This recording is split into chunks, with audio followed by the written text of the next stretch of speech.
탈무드의 지혜를 빌려 사람을 만났을 때 좋은 사람인지를 판단하는 법에 대해 알아보겠습니다.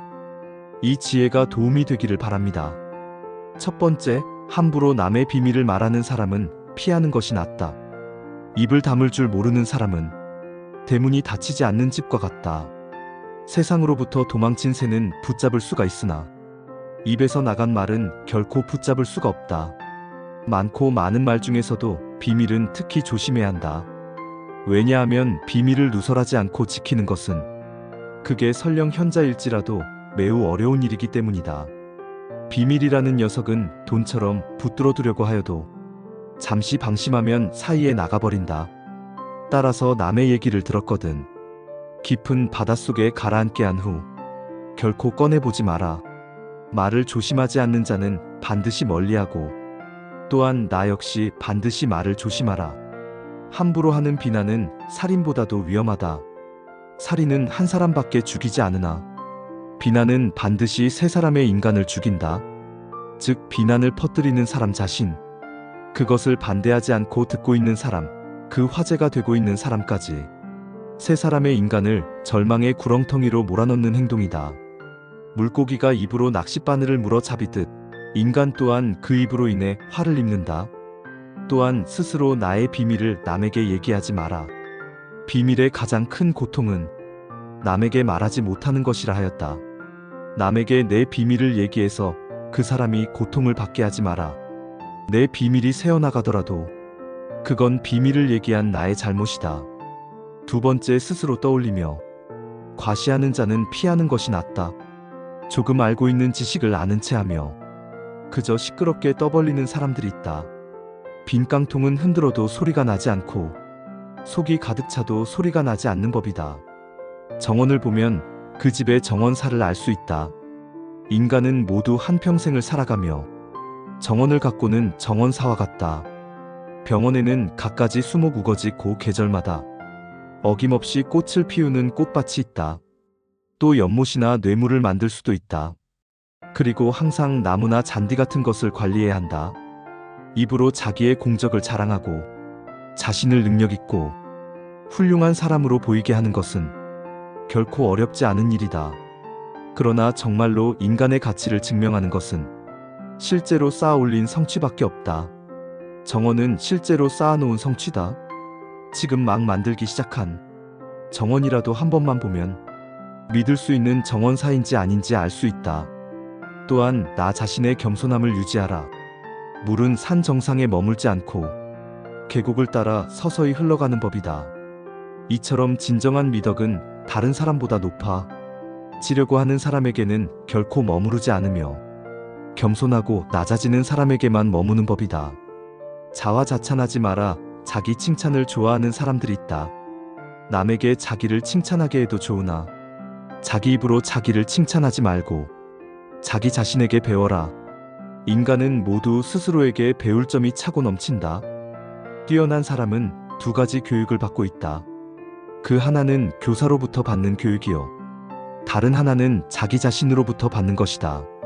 세 번째, 타인에 대한 존중이 없는 사람은 피하는 것이 낫다. 남을 존중하지 않고 자기 자신만을 존중하는 사람은 없는 것만 못한 법이다. 나 외 다른 사람을 존중하라. 상대방이 어떤 사람이든 그 사람을 고유의 인격체로 존중해 좋아야 그 사람의 마음을 열 수 있다. 아주 어린아이조차도 자신을 존중하는지 아닌지를 100% 직감할 수 있거나 사람 간의 기본적인 존중이 없는 사람이 세상에는 정말 많다. 남을 존중하는 가장 쉬운 방법은 그 사람에게 마음을 표현하는 것이다. 마음을 표현하지 못하는 사람은 가깝게 두지 말고 나 자신이 그렇다면 고쳐라. 고마우면 고맙다고, 미안하면 미안하다고 큰 소리로 말하는 것이 올바른 인간관계의 기본인 법이다.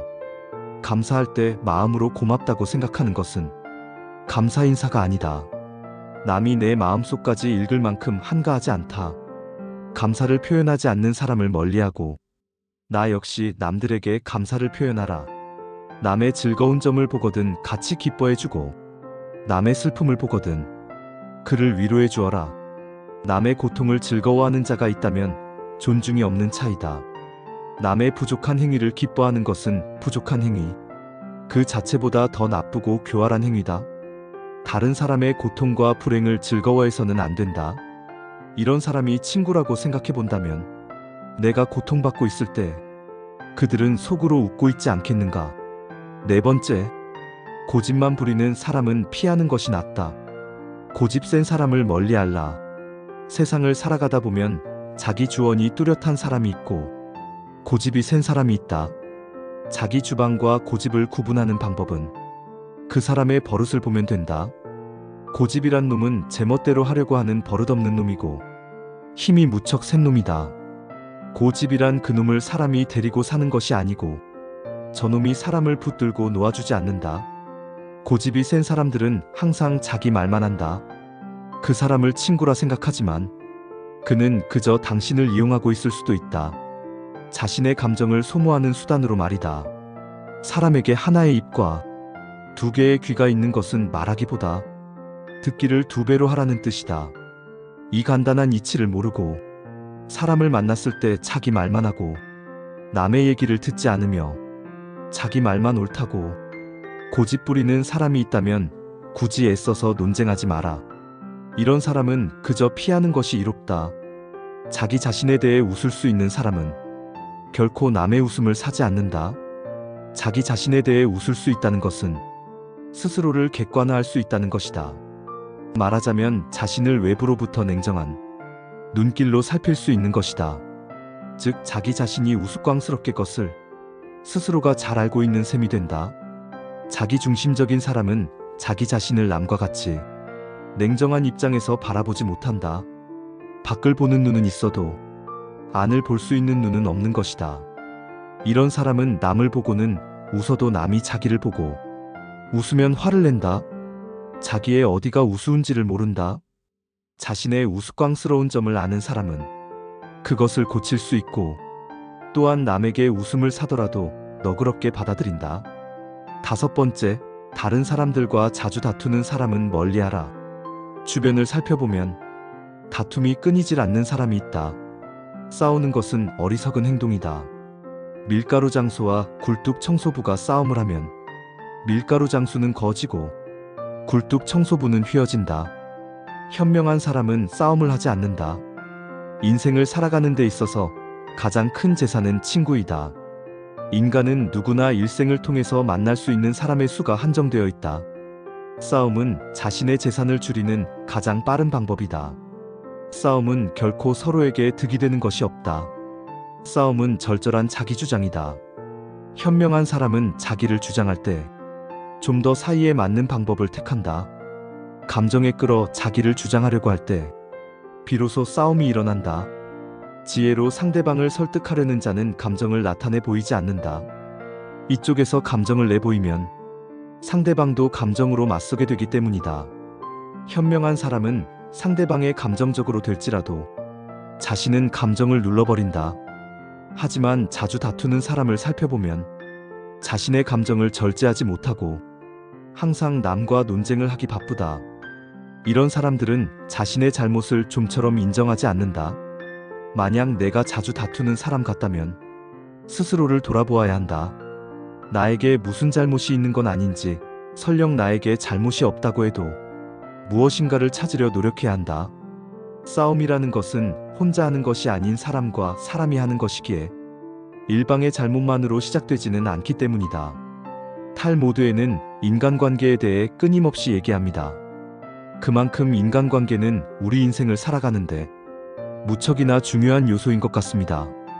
탈모드에서는 친구의 세 가지 종류가 있다고 합니다. 첫째는 음식과 같은 친구로 매일 빠져서는 안 되고, 둘째는 약과 같은 친구로 이따금 있어야 하고, 셋째는 병과 같은 친구로서 반드시 피하지 않으면 안 된다고 하는데 무척이나 공감이 되는 말 같습니다.